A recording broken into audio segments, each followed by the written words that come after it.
Good morning. Welcome to Brandenburg News Network. I am Donna Brandenburg, and it is the 11th day of March 2025, and welcome to our show today. And today we have Tatar Tuesday with John Tatar and Lawful Defense. And we have a lot to talk about today, considering everything that's been going on. I did a post this morning on the ACT Blue scandal, and the five entities that have been funding them and how much has gone into political campaigns. I think this is really going to blow up. In fact, I might know something about what was going on in the state of Michigan, and I think it's going to be a really interesting month going forward. Welcoming in my buddy here, John Tatar. Mr. Tatar, how are you this morning? I'm good. I'm always good. You know what? I gotta say, I love it when I love interviewing lots of people, but it's really fun for me when I get to actually just be here with my buddies. You know, it's like one of those things where you just kind of relax and you talk about things like real people. And I'm not having to take in quite so much information because we're already on the same page, which is kind of fun. So thanks for bearing with me here with my couple-week break. I was busy with a couple of actually investigations, which might have something to do with the stuff going on in Michigan. And I think it's going to get real interesting real quick behind the scenes. You know, we do things publicly, but then sometimes we also work on projects behind the scenes. And we're going to talk about that tomorrow. I got voted in as chairman of the U.S. Taxpayers Party, which is the Constitution Party in the state of Michigan, which John is also a member of. And I think we're going to see some fun changes there. I started making them last night in a meeting we had, and we've got a lot going on, so it's going to be fun. It's going to be fun, and see what's happening here. You know, I'm kind of an equal opportunity political hater, but I'm an American who loves Americans. I just don't like the parties. I really think that it's a vehicle, but the things need to be retooled, and the Taxpayers Party is going to continue on its direction of being a purist and not taking the PAC money or the dark money, because it should be illegal and it should be designated as an enemy of the United States of America, not the Taxpayers Party, but any party that takes foreign money should be struck from the record, in my opinion. Oh, you're absolutely right. Which brings to mind the very important part is once we get rid of the parties, which we will, I hope. We have to. Get rid of the parties, then people will have to go out and look at the candidates individually and pick the candidates because they're not a member of a organization, a group, a party, and that's the trick that we have. You become a Democrat and therefore, or a Republican, and therefore you vote for a Republican because he's a Republican. Rather have a Republican than a Democrat.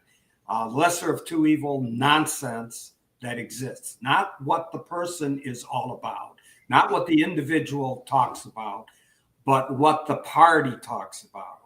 Well, I want you to think about it. We're either following an elephant or a jackass.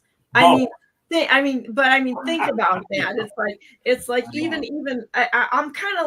I'm kind of like perplexed at this, really. You know, you're either a pack animal going in is a herd in one thing where don't grab somebody by the tail, grab them by the ass and follow them, or you're a jackass on the other side. So I don't know what to say about this, but anyway. Well put. Thank you. Well, exactly well put. Thank you. Exactly what people do. They follow the jackass or they follow the elephant. Yeah, it's either you're in and think about what do they grab? They grab the tail of another elephant. Okay. I'm not going to be grabbing the ass of another person in politics. I'm just going to say that right now. I think for myself and so do you. So we're going to do something, but I don't know. Well, there's a lot of good people that are trying their best to do things, but the Trump suit really isn't thinking for themselves a lot of time. It's following the people on the top of the party instead of, blazing a trail and saying, guys, this is not going to go this direction. We got a problem here. We started out this morning because we were just chatting before we got on, which I absolutely love John. Okay, everybody out there, John is done more to educate me on what I didn't know about the Constitution than any singular person out there on the planet, which I really appreciate him as his military background as a colonel, and not only that, but as a history teacher. So he is in fact a history teacher. And I think that this is where we're falling down on the United States, is what we don't know. And we're not taking the time to do the hard work, which it takes, not headlines, but the hard work in really figuring this thing out. And I've kind of committed myself to this, a lifelong pursuit at this point in time, and knowing what actually happened. And so I got in contact with somebody who was a up in Canada, and also an ex-prime minister up there. And it's been really interesting, the conversations we've had on what's real happening in Canada, including the fact that the border is absolutely non-existent. People are coming in from the south, running up through Canada, getting papers, and turning right around and coming back in the United States. And the reporter received a lot of them are Saudis. So I think we need to think this thing through just a little bit. It's not just Saudis. I'm not just pointing them out. I'm going to point everybody out who comes out illegally. But that northern border that we have is absolutely porous. And when you look at the two biggest people up there who are, it's Minnesota. Minnesota's got a real problem because you've got Ilhan Omar, the Somali, who said that she's defending Somalia. I'm not okay with this. No, she's not. She's a criminal. Doug Burgum, who was instrumental in selling land to the Chinese around our military bases, not a fan at all, right? And also working with his buddy Bill Gates. So I've got a lot of question about the Trump appointments, but I'm letting them work through it, hoping that they're controlled assets at this point in time. But I'm going to be mouthy about it because I'm not okay with it, right? And but we'll see how this thing packs out. And I think that the good guys are in control. There'd be a lot of us already unalived if they weren't in control, who have spoken out on this. We would have things like Arkanciding accidents all over the place. And so I'm fairly positive on the whole thing. But let's talk about what I think is happening with President Trump right now. And it goes back to something called the unitary executive theory. Okay, I'm going to read you this, and then we're going to discuss it. The unitary executive theory is a principle in American constitutional law that argues the president possesses the power to control the entire executive branch. Advocates of this theory believe that the president holds the ultimate authority over the executive branch officials and agencies, ensuring a more centralized and streamlined executive power. The theory is rooted in Article 2 of the U.S. Constitution, which outlines the powers and responsibilities of the president. Proponents argue that this article grants the president broad unilateral control over the executive functions, including the power to hire and fire executive branch officials, direct their actions, and issue executive orders. Yeah, that's what's supposed to happen. And that is the separation of powers. The president has the ability to run that executive branch, and in my opinion, hire and fire whoever he sees fit to run that branch. And having the legislature approve his choices, I'm kind of wondering how this is even possible, or how that got put into place. So I'm kind of a fan of this. What say you, John? Well, if we go back in history a little bit, and we go back to the 70s, where they brought in the administrative branch of government and screwed up everything, which are the bureau rats.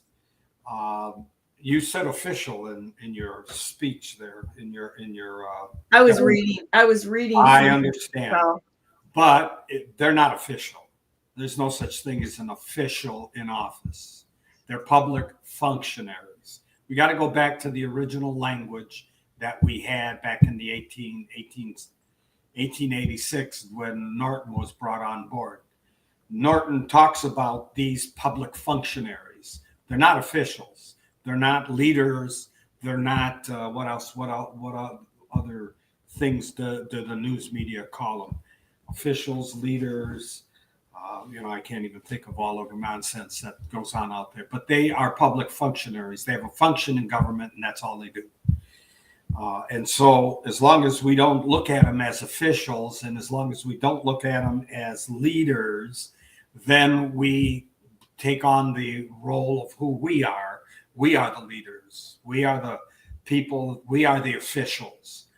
All laws come from us. All rules and regulations come from us, and they are the rules and regulations that control these public functionaries. And where do we hear that? That's in Downs versus Bidwell. Downs versus Bidwell says we're the sovereign, not the government. Government isn't sovereign. Government has no sovereign immunity of any kind unless they stay within their job description. That's it. So how many times do we argue about these people in court, or we argue about these people in public, and they say they're sovereign? They're not sovereign. They're hired by us. We are the leaders. We hire these servants, and they are supposed to follow our direction, not the other way around. Instead, we become, as you say, grabbing the tail of the elephant and following the elephant around, or the jackass. We are the leaders, and we have to go back to the original intent of the Constitution and why it was set up. So that brings me to the very important question.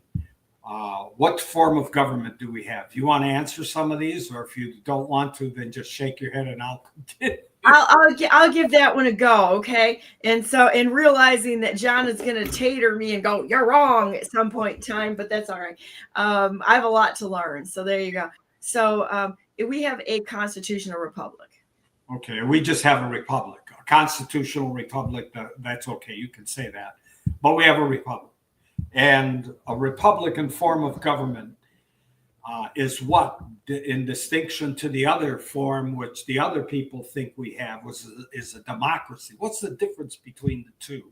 The difference is that somebody who uses the word democracy is a low IQ for this, but that's okay. We'll go on from that. And so a republic actually defends the rights of individuals, where a democracy is mob rule. So like if all of us decided at one point that we don't like the color red and ban the color red, nobody can, 51% can determine that red is off the books, no more red anymore, right?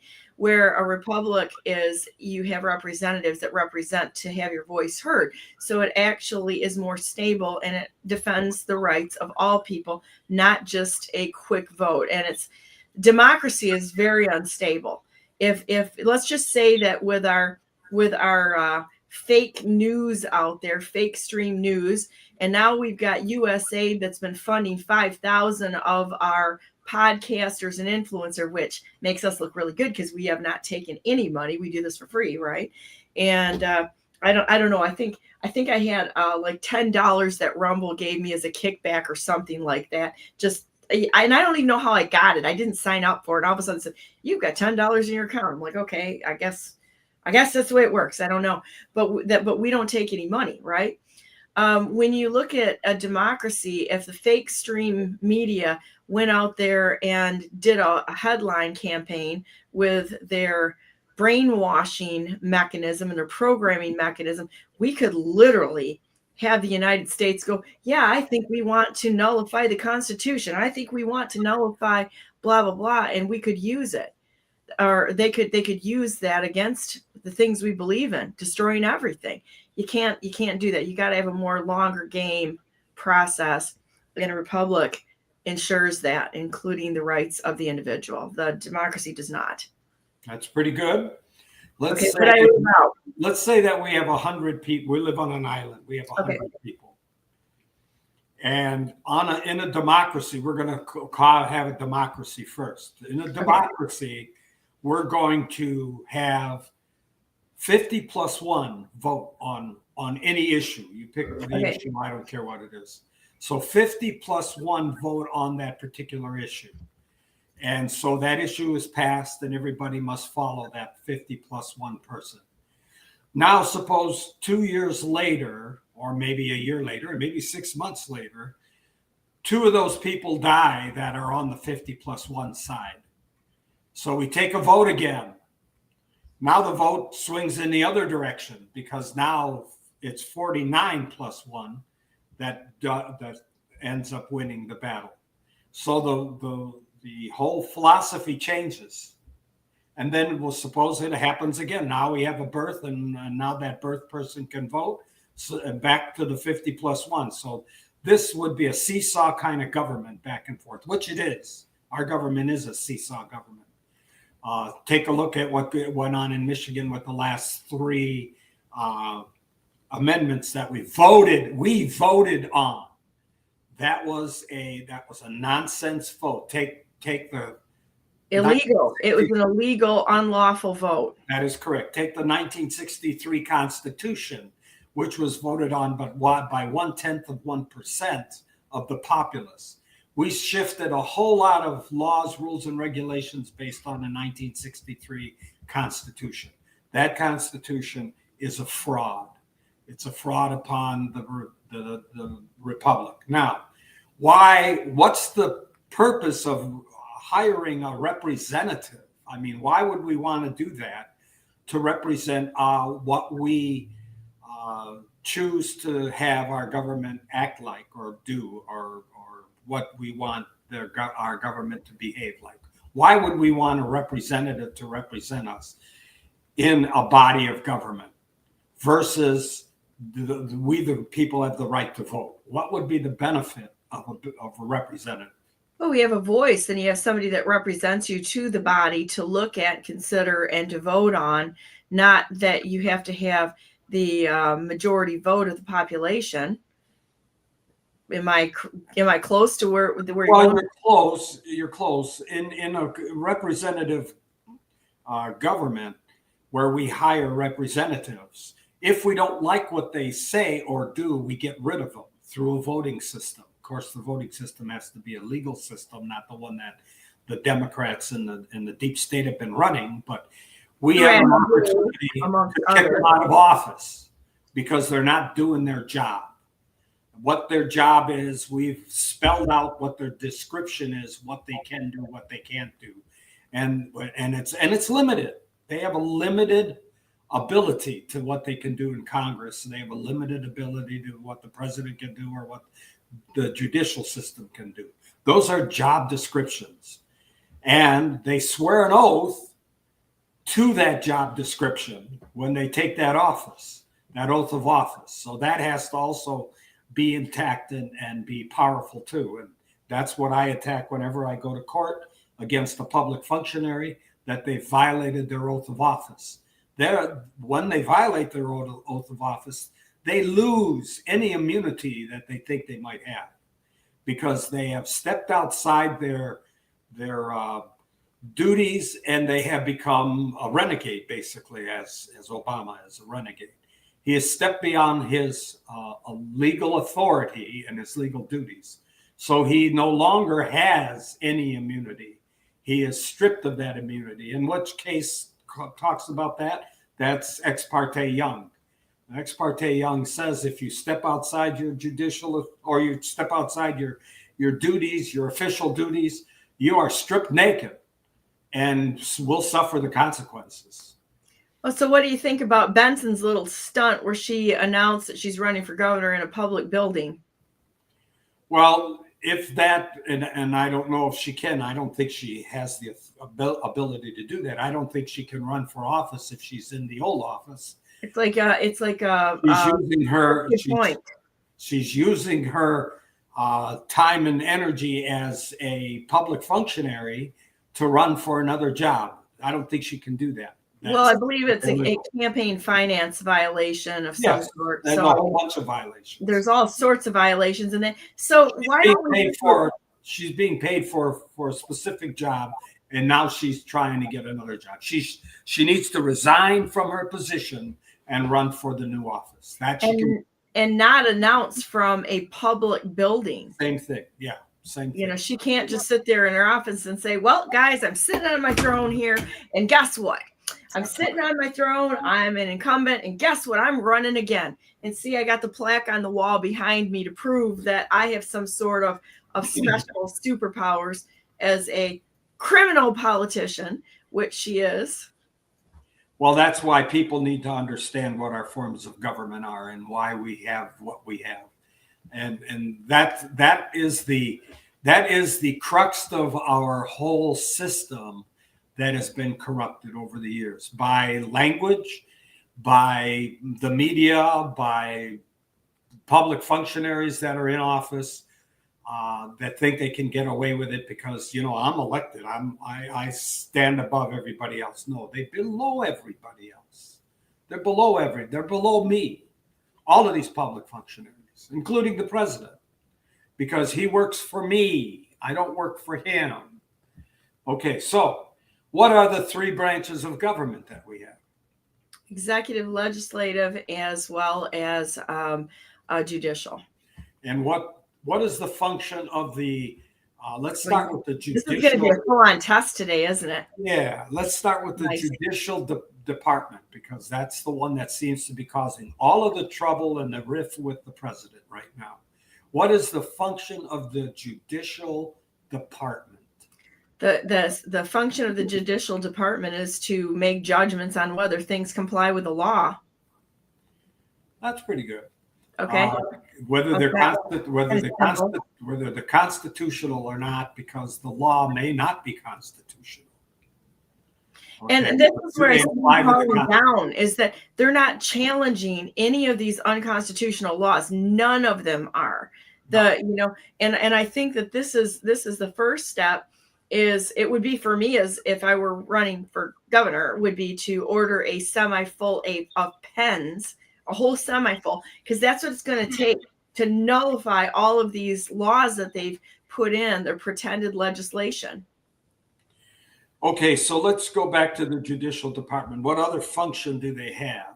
I'm going to just let you roll with this because I'm not sure exactly where you're going. You got it. They are responsible to adjudicate conflict. If I have a conflict with you over whatever, you're infringing upon my property, you've taken my lawnmower, whatever. They are to adjudicate those differences, and their function has to do that. There are people that have filed cases in court, and the courts refuse to take their cases. I don't even understand that. How can a court system, how can a federal court or a local state court refuse to take your case? They have to take your case. They have no choice. The clerks of the judicial system that fail to take a case are committing acts of usurpation. They are violating their oath of office as a clerk. They have to take the case. It has to go in front of a judge, and the judge has to make a ruling on it, or in front of a jury. That has to be done. But there are courts out there, and Novi is one of them, that refuses to take cases because, it's a little shaky. You're going after a particular judge in the Novi court system. We can't have that. No, that's exactly what you're supposed to be doing. You're supposed to be taking on all cases. You have no choice as a judicial system. So, judicial system is set up to decide whether something is constitutional or not and adjudicate the differences for the public. Well, and the problem is right now in Michigan, I think we have a 98% judgment. The only cases they're taking on, it's a 98% money judgment. So these can take 18% and put it in the retirement fund. Well, regardless of the corruption that's going on behind the scenes, and we know there's a lot of it going on. What is the fun? But we can't break through the crux of it if we can't get our voices heard in court. If we find a judge that's violating the law, and I'm going to talk about mine in a little bit, violating the law, we need to go after that judge. And we can't have a court system that says, well, we can't do that because, you know, we're picking on one of our buddies here that, hey, if that buddy violated the law, that buddy needs to go to jail, period. And pay back the crime or whatever he has to do. He has to make things right. He has to settle it. So we kind of beat up on that system pretty hard. Can the legislative branch and the executive branch or either or tell the judicial system that they're wrong? I don't believe they can because that violates separation of powers. Very good. That's exactly the correct answer. They have no authority. Unitary executive theory, which gives each branch is equal, and they, you know, so yeah, go ahead. Yeah, that's exactly correct. No other branch can affect or change the judicial system or fix the judicial system. What happens if a judge is corrupt? Can the legislature fix that problem? It has to go back to we the people to remove them, correct? No, it can go to the legislature. The legislature can remove them, and the executive branch can do what?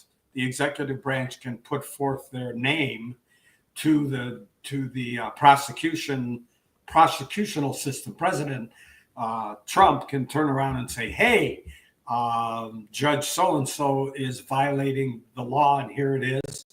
Now we're going to go to the judicial. Now we're going to go to the Department of Justice, who's going to go to the FBI, and they're going to do a criminal investigation on this judge. And if this judge has broken the law, then yes, then but isn't it the responsibility of each and every American? If we see somebody breaking the law, we all have that right. Oh, yes.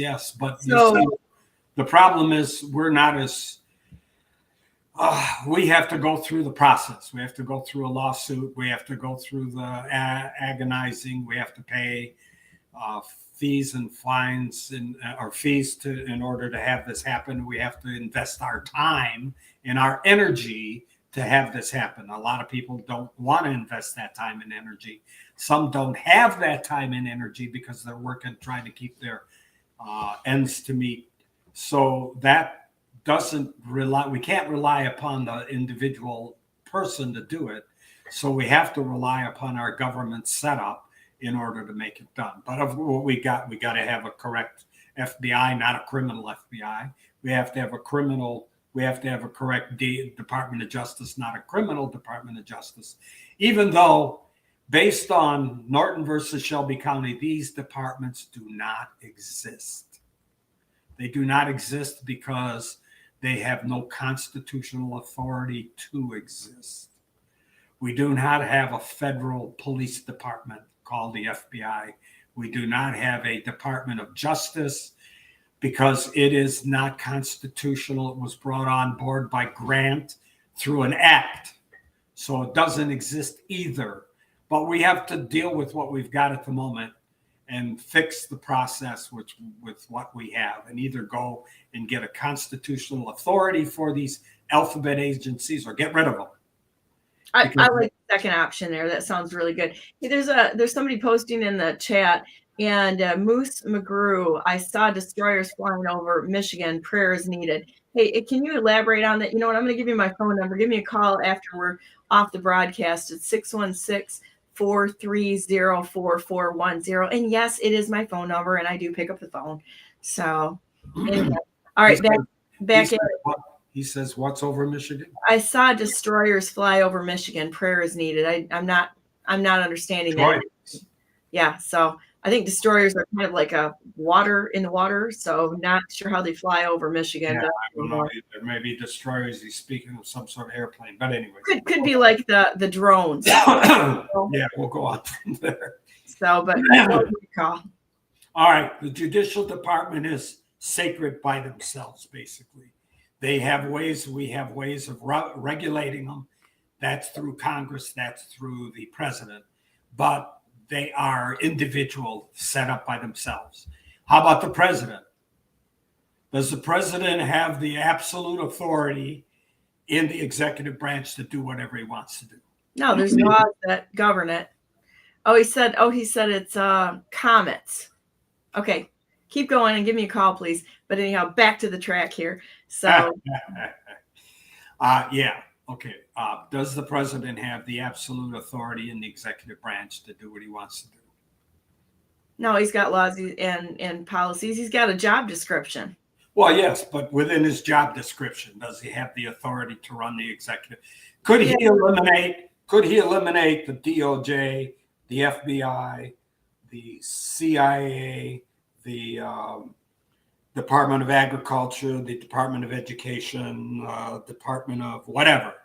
I think that is well within his or her right, to eliminate whatever is in the executive branch. The executive officer, whether it's the governor at the state level or the president at the federal level, which should be cut about 90% out of the federal government, needs to be cut down, return the powers to the states. But yes, they have the ability to run that branch and cut and cut and cut and cut. He can eliminate he could be standing alone.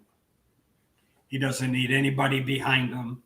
He doesn't need anyone. That sound like a perfect scenario at this point in time, since they're all a bunch of liars, cheats, and thieves and criminals. You know, it's like for real. Yes, he has the authority to stand alone. Yes, let's just keep a couple secretaries and administrative assistants and flush the rest of these people who have broken the law. There's some good people in there, I'm sure, but you'd have to really look for them. Yes. And at the moment, again, I say we have to deal with what we have. So he's using the DOJ and the FBI and so on and so forth to help him out. And he's hiring the right people to be involved in those departments. But he has the absolute authority to get rid of all of it. Absolute authority. He is the only person in office that the entire United States votes upon, and he has the total authority to run the executive branch completely. And nobody, the legislature or the judicial branch, have any control over what the president does unless he steps outside his constitutional authority. That's it. His constitutional authority is well defined.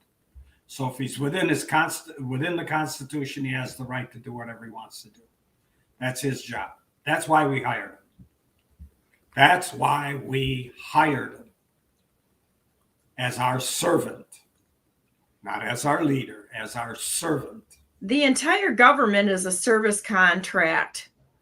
Yes. It is. And I mean, you have to frame it that way. This is like having somebody come and doing your landscaping. If they don't do it right, you get a different landscaper, correct? That's right. Let's just say if somebody comes on your property, a bad landscaper, and decides to dig up all your flowers and your trees and give it to you, say, I don't know, Ukraine or something like that. Would you fire him, or would you just kind of stick with this? There's the question right there. Now, what is the legislature? Crooked. No, we know that, but so what is their job? Who are they? What is the function of them? They're to make laws, and they're the only ones that can create laws. Who is the most powerful branch of the three? The legislature is. Absolutely. And what power do they have? The most important power of the entire government. The most important power. Well, they've got, I'm going to let you answer that to see where you're going on this. Tater it. If this is a tater, again. The power of the purse. Because without the power of the purse, which is the power to allocate funds, nothing will happen. President will be out of a job, so will the judicial department. They have the power to regulate all of the departments by funding. That is the power. That is the most important power that they have. Do they exercise it? Well, they exercise it to be corrupt. The billions of dollars that have gone out are the responsibility of the executive branch. Now, I'm hoping that once President Trump reveals all of these criminals that are in there, Pocahontas, Biden, Schumer, you name it, all of those people, and the funding and where the funding went, they're the ones that use that money or taken that money and put it in the wrong spot. They're the ones that are going to prison. Whether they pocketed the money or not, that money was allocated by them for a particular purpose. It didn't go for that purpose. They're violating the law, and they should be in prison. Can't the executive branch also eliminate the spending of it? I mean, they do the budget, but it's the executive branch that actually funds things. So, I mean, if a governor or president wanted to say, okay, you people are absolutely incompetent, so guess what? We're going to just shut the tap off here until you decide to follow the law. That is what Reagan wanted to bring forth, called a line item veto, where he could veto particular parts of the bill. The problem is that the legislature puts together the funding. The president says this is what we need to run these departments. And the legislature says, okay, here's the money allocated for those departments. And then the president can go down, I don't want to fund this particular department, and he can line item the veto. It can line item veto that department or whatever. But that was the purpose of the original setup of the legislature, was to be able to control the rest of the government through funding, which makes sense. Now, what are the two houses of the legislature? The House of Representatives and the Senate? In the Senate. Right. What's the purpose of the Senate? Not anymore. I'm talking about original. What's the original intent of the Senate? Not what it's doing now, because what it's doing now is totally corrupted. Federally, it was to represent the states. That's right. And they were supposed to be appointed by the House of Representatives, not a direct vote to the people, to my knowledge. Not the House of Representatives, but the Congress legislature of the particular states. Oh, yeah. I'm sorry. That's right. I'm sure you knew what you were saying. I knew what I was saying, misspoke it, but yes. And so, so the point being is that they were never supposed to be a direct vote. So it turned it into, because the House or the representatives of the state can remove them if they're not representing the state. Now the Senate's got way more power than I think it ever intended to be. But that's true of everything in the government right now. There's way more power that they've usurped. That's all of them. Instead of staying in their lane a little bit and serving the people, it's to create these huge power structures. And that's why we have a political industry, rather than go in and serve and go home. You don't need to make a job out of it. If you can't make a job on your own, you have no business being in politics. This is the slop fund of government in Washington. There's slop, and it's in all the states. It's the same thing. Because we don't have the three branches of government operating individually, as the state constitution of Michigan says they have to, and as the federal constitution of the United States says they have to. We have a slop organization. They go back and forth. They're in all kinds of departments. They stick their fingers and noses everywhere. And so we don't have individual branches of government running the country like we had intended by the basis of the Constitution, the three branches of government. We vote these people based on their looks, based on how they speak or what they say, not what they do, not on their actions, but what they say. Oh, it sounds good. He sounds like he's going to do what we want him to do. He's got such great presence in front of the public. Oh, he's such a wonderful person. All that crap. It's a flirt fest in Michigan. I'm telling you what, the last election was a flirt fest. Exactly. You had the Bobbsey twins there that were flirting with all the women, and then I don't know, and Dixon was flirting with all the guys. I had one guy that came up to me, said he wouldn't even be in the same room with him because every time she came up to him, she was like all over him. He's like, I'm married. I don't want any part of this. And it's like, you know what?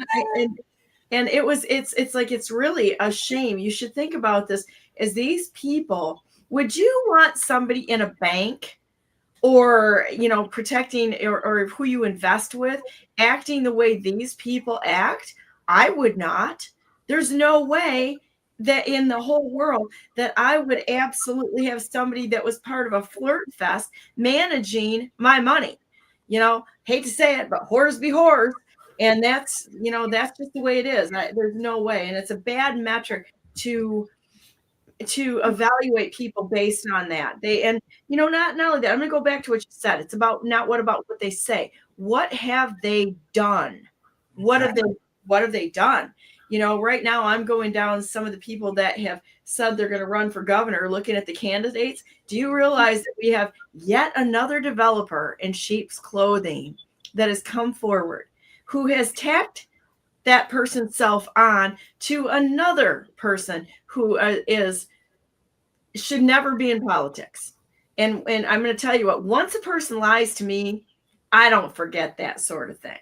And so we're going to be putting out some information that's going to be a little painful for people, but I don't really care because I want my country back.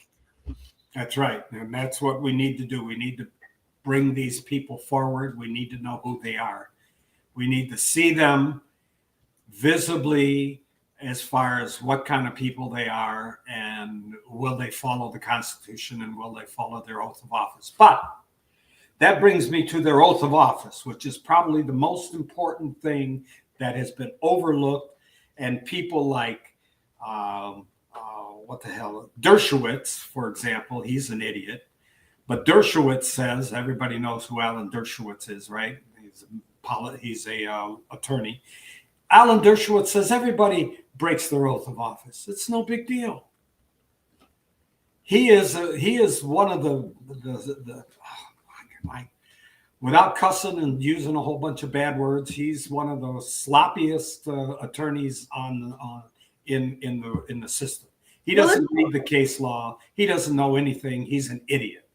Well, let's go back to the core of the problem here. The core of the problem here right now is there's a book out there that's 3 felonies a day. Every single one of us, because of how convoluted the book alleges that every single one of us is in violation of 3 felonies a day because of the way that the pretended legislation that's there so that they can target people and harass them. It has nothing to do with the law.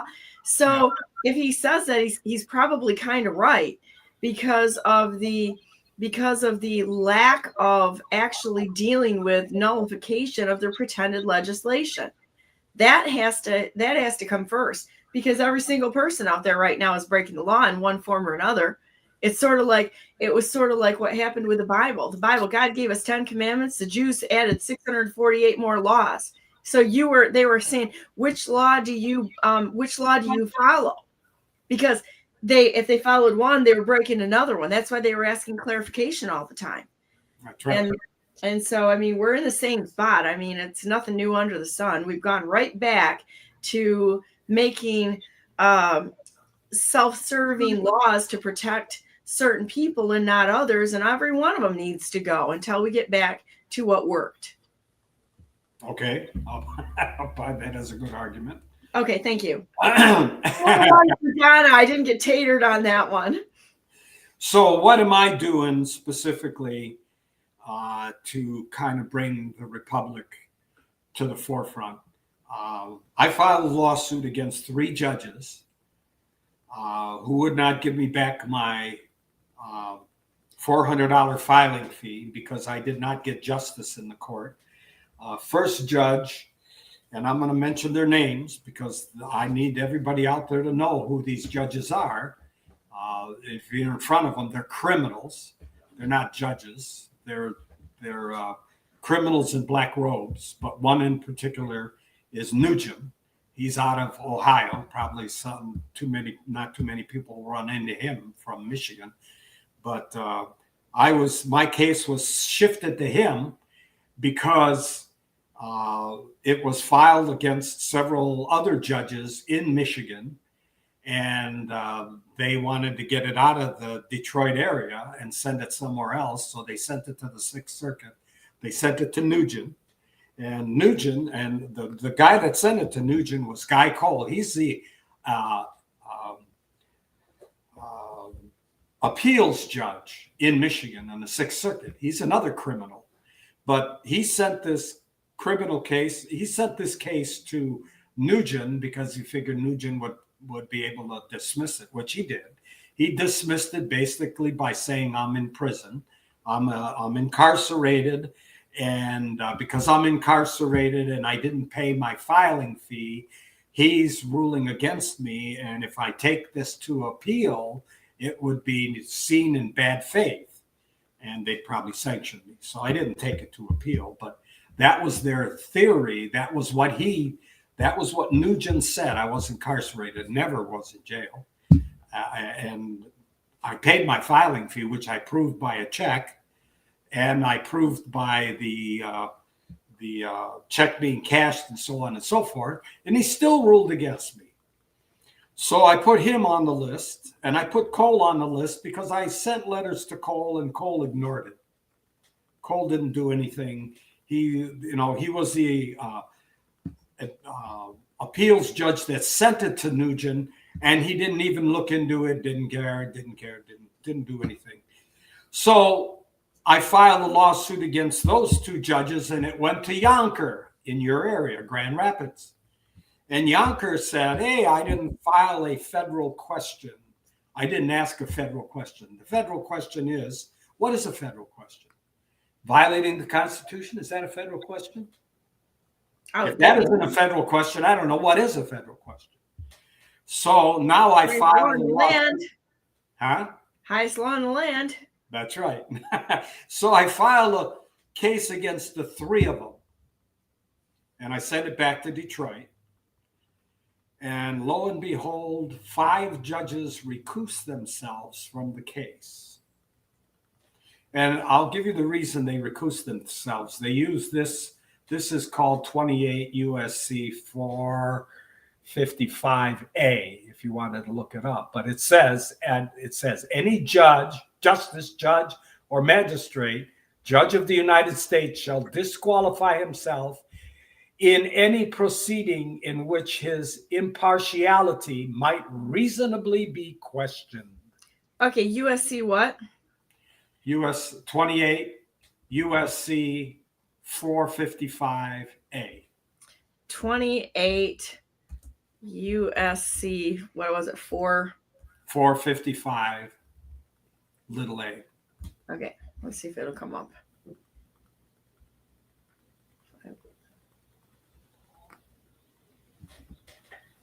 I actually like Justia Law.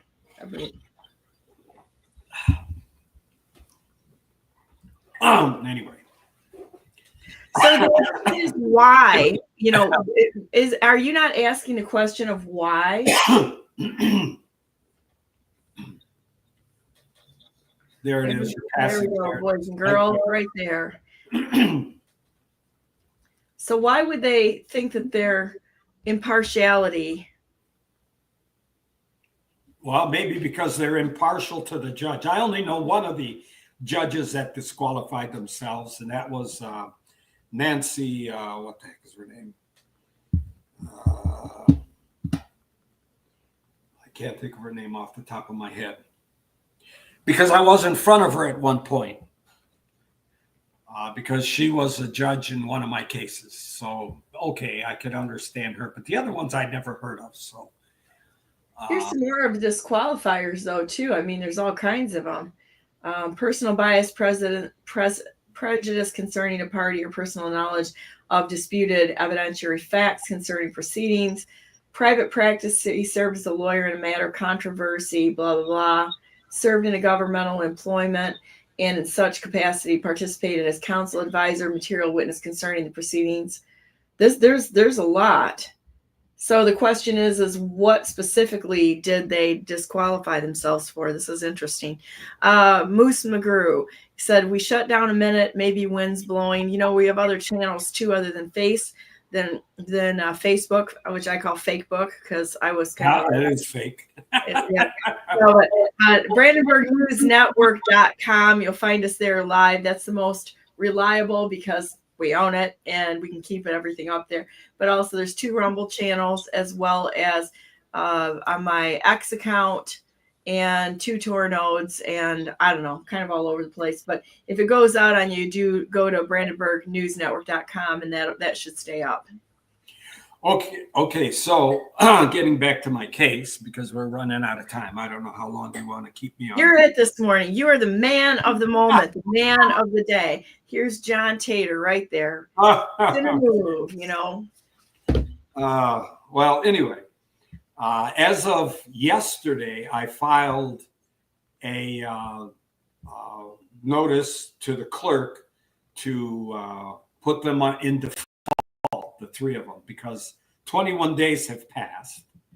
A week and a half ago, I think, a week ago anyway, and they did not answer the complaint. They did not ask for an extension of time. Now, these are judges. Oh, by the way, 2 of the green cards came back because I sent them with green cards. The one green card that didn't come back was Coles, the appeals judge. He did not send his green card back. Now, I wonder why. Did he get upset? Did he tear it up? Did he say, oh, my God, he's going after me? I don't know, whatever. Did he ripped it up? I don't know. Why did I not get a green card back from this guy? This guy's an appellate judge way up at the top there. He's supposed to be following the law. He doesn't even follow the law for himself. Something as simple as sending a green card back. This guy's a criminal. What law? We don't got no stinking laws. That's how their attitudes are, right? They think that they're above the law. Well, I got news for them. They're not. So they are now, as of yesterday, I filed a notice for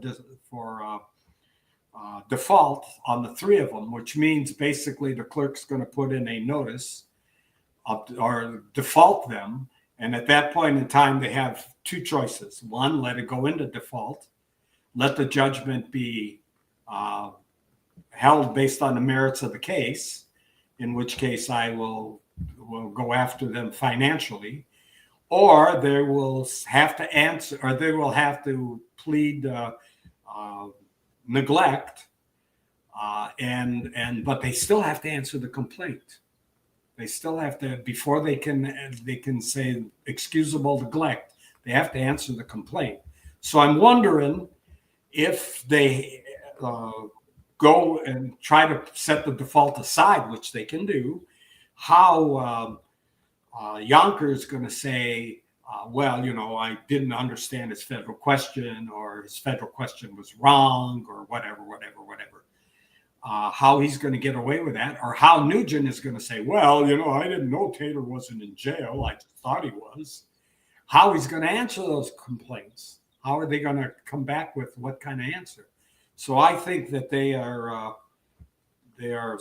hiding, basically, because they really can't answer the complaint, and they really have nothing to argue against that complaint. So they're probably going to let it go into default. And then what happens?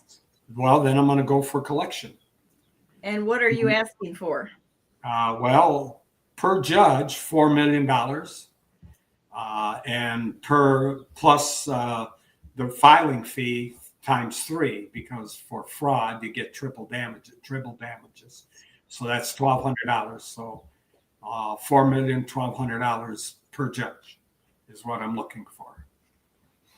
There you go. Well, let's see how this plays out. I wish you well on this, because this is honestly the way that we're going to have to write things in the state of Michigan. Right. Is we're going to have to sue these people individually, and it's going to take a bunch of us doing this, which I would like to ask everybody that wants to become involved to actually look at the U.S. Taxpayers Party, because I started writing resolutions last fall. And we've got a group of us now that are working on, when I sent one out yesterday to change the name of the party to the Constitution Party, which Jocelyn Benson refuses to do. On what basis? There is none. There's no, she just says, well, there's nothing that says it's in the statute that says that I have to change it. It's like, well, you have to change it because if it's not in there, you don't just get to make a decision on what you do and what you don't do, you know? Did you write her a letter explaining those things to her? We're working our way through this right now. I did write a letter originally. You probably still have that letter somewhere laying around. Yeah, I'm sure we do, but we decided to do a resolution, and then it's gonna get a little interesting after this, but this isn't the only one.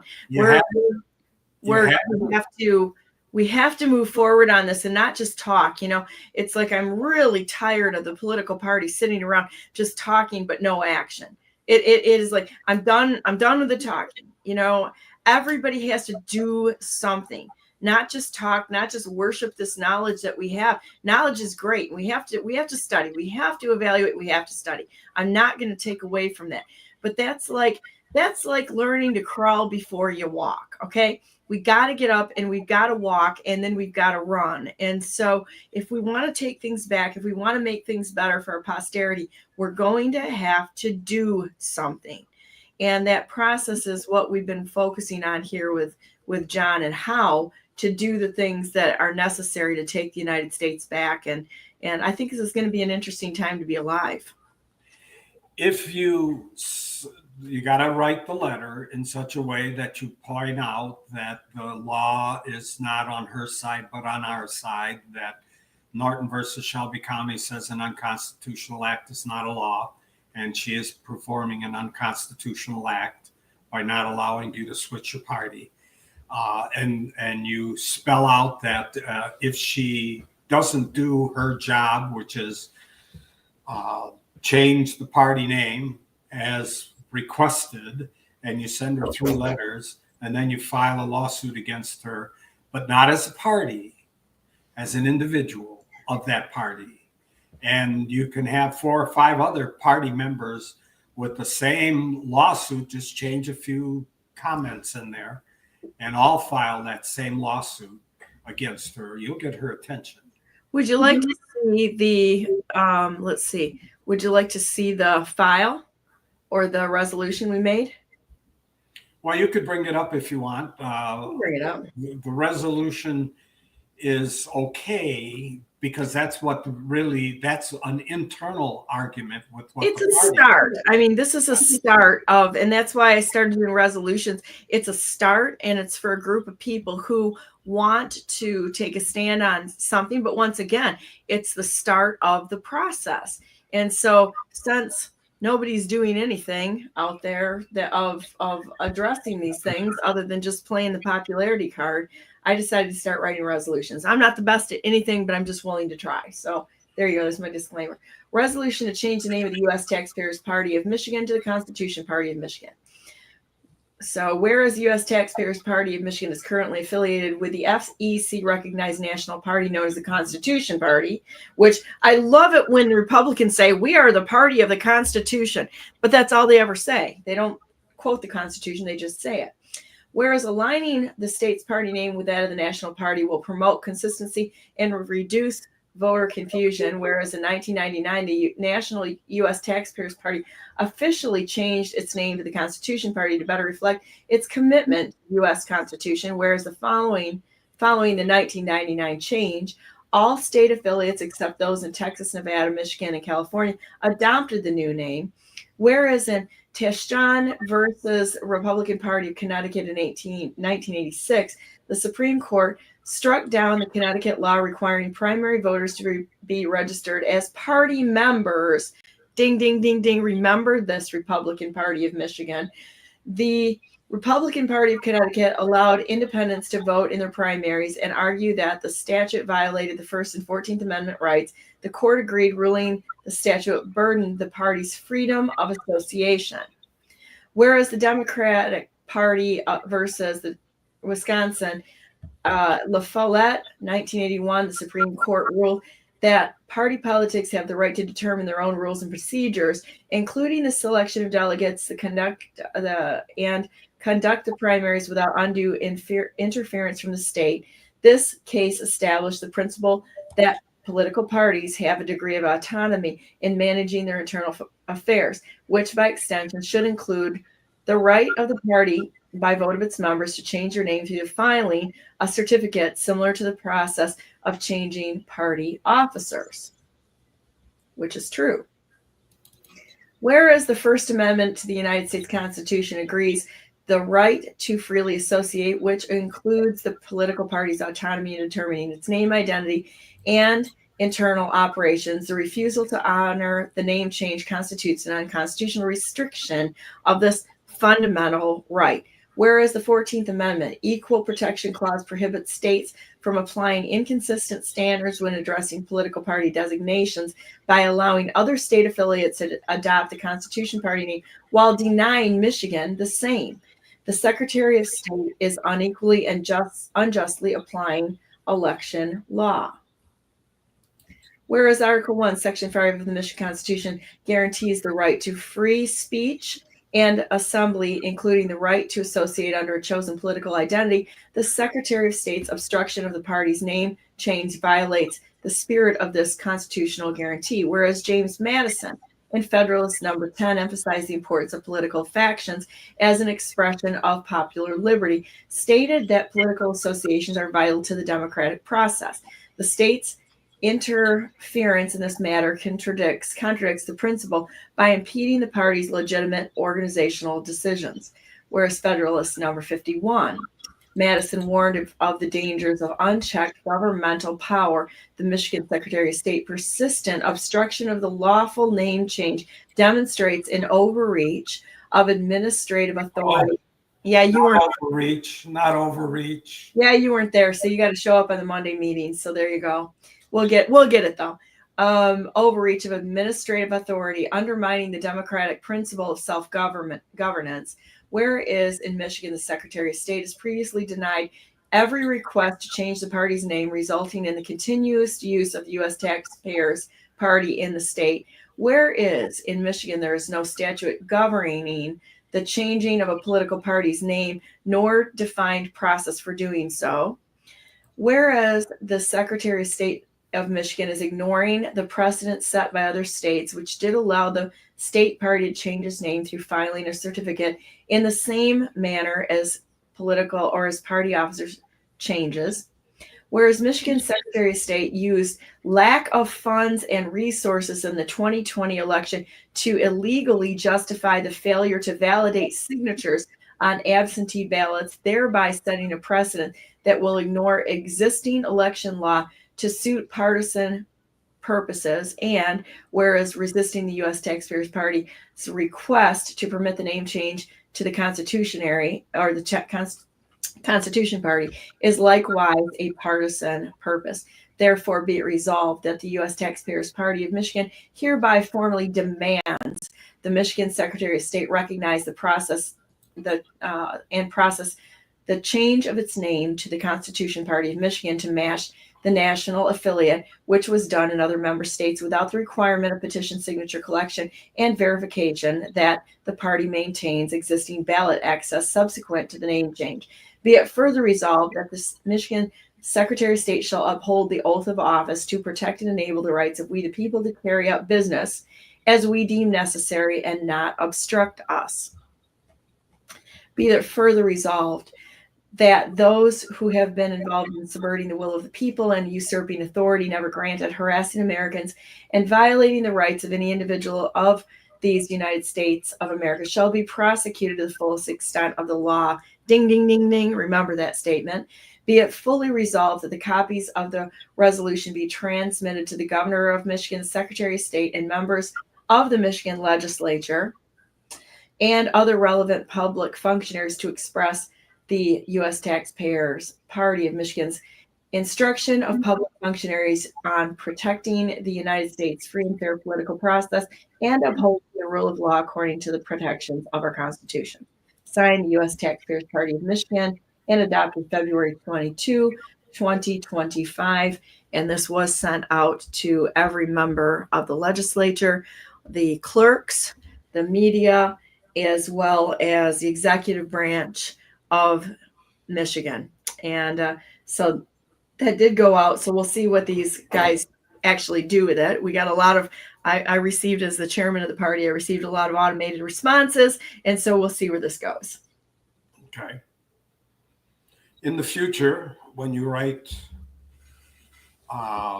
such documents, I think you need to put your authorities on there by using Pacific states, for example, Norton versus Shelby County. Of course, the language, you can't use overreach. There's no such thing as overreach. That's horse racing. It's got to be usurpation. We've got to bring the language of Norton out in every single possibility that we can. That they're not doing their de jure duties, that they're usurping authority never granted to them, and that kind of stuff.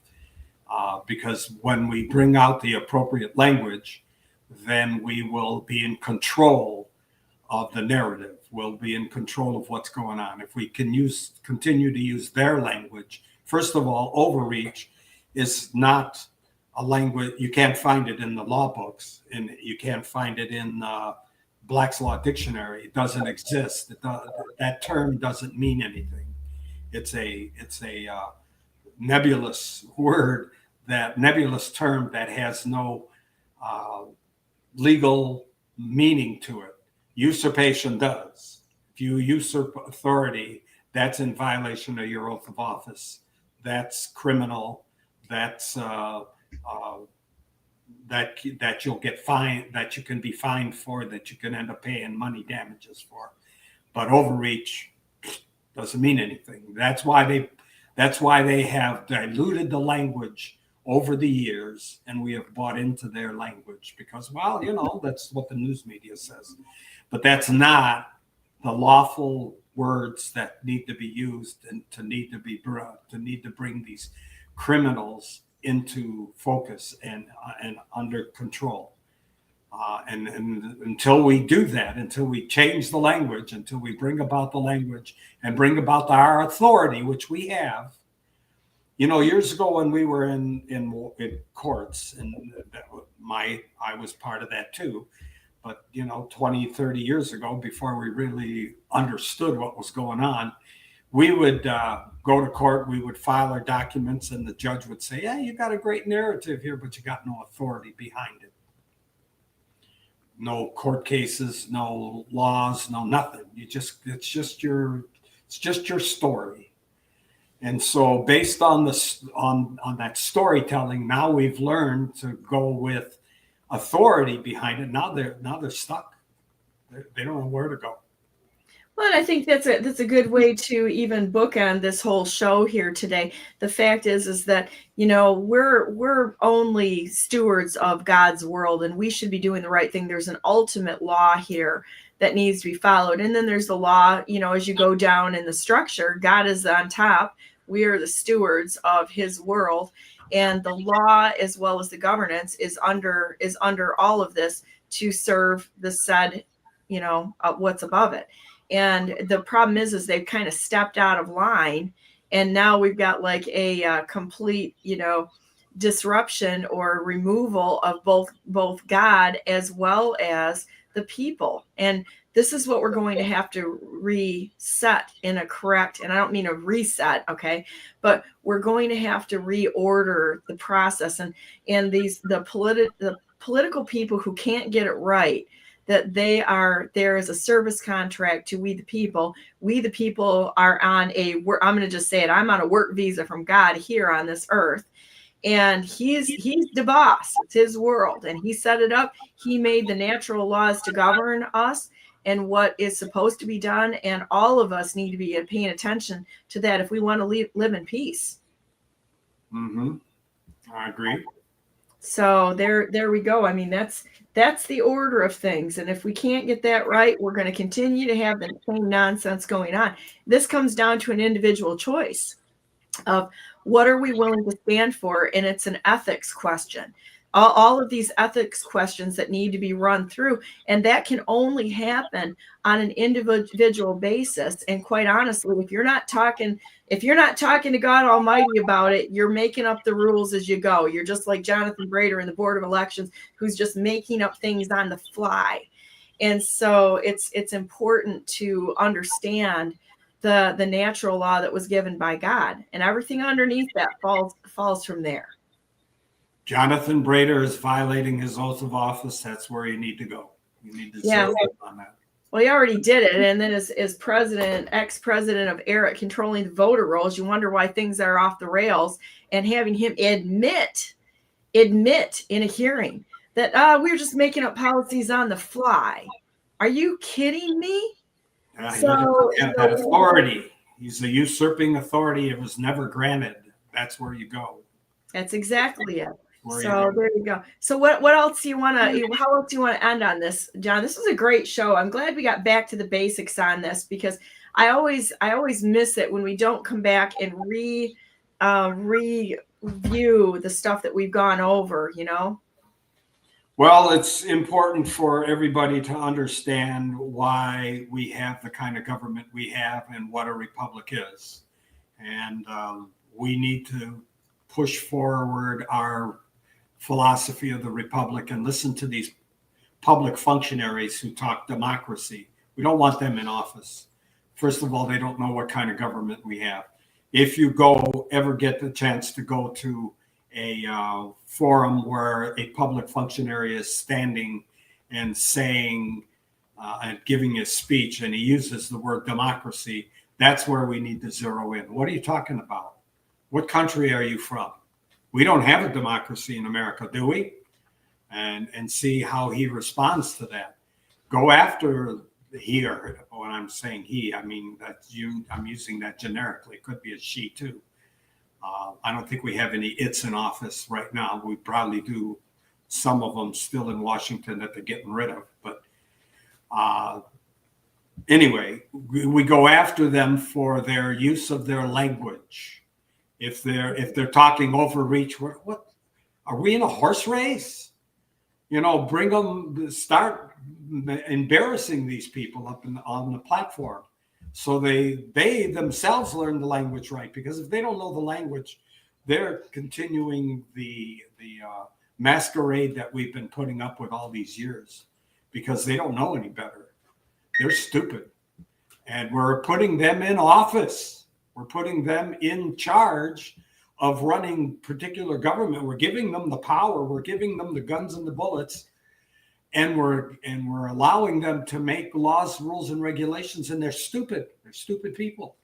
We don't. Well, they're using it against us. That's there is the problem, is that we've got kind of a dual system going on, and we're part of theirs. Moose McGrew, who I believe that's Logic Roberts, who's I consider a good friend. I love you, Logic. Says 1997 private Democrats party heard two say we will do away with God. Of course. And that's been the goal from the beginning. This war that we're in is a spirit before then. Way before 1997. Way before then. In the 60s, they were talking about that. Because I remember taking religion out of schools, taking prayer out of schools. And I remember all of that stuff. And that was when I was a little kid that was going on. So that has been, and I'm sure it was going on long before I was there. Okay, Moose is Logic's friend. So give me a call, and when we're off here, 616-430-4410. So yeah, well, I think about the audacity of people saying there is no God. Really? Have you really thought this through? That takes a lot of faith to believe in that direction, because it's like, have you ever been able to make something out of nothing? No. So it's like you don't. Well, yeah, the bank does that all day long. They make something out of nothing. They just like print it. Okay, so you're funny. You're very funny. It's illogical, and it's illogical, and it's kind of it's really not very. It's not somebody who has ever really made a very intelligent assessment of whether God exists or not. If you go through what really, instead of just listening, you're going to be your own God. Good luck with that. What can you change? Nothing. If you could, you probably would have fixed the system, but the system is completely messed up. So, and Moose McGrew said, thank God for Trump. I would agree with that. I love President Trump and what the team has done. And things aren't exactly as they appear ever. Never take things at face value. The good guys aren't going to sit here and announce exactly what they're doing, because then the bad guys would know what they're doing and get in there. That'd be like Spy versus Spy. Remember those cartoon books? Yeah. Yeah. Always fighting on thing. I used to think they were hilarious when I was a kid, right? Yep. So, well, all right. We will have our Wednesday night meeting this Wednesday. If you want to become involved, please give me a call at 734-968-4715. Go to our magnificent republic. There will be a site as to how to get involved with our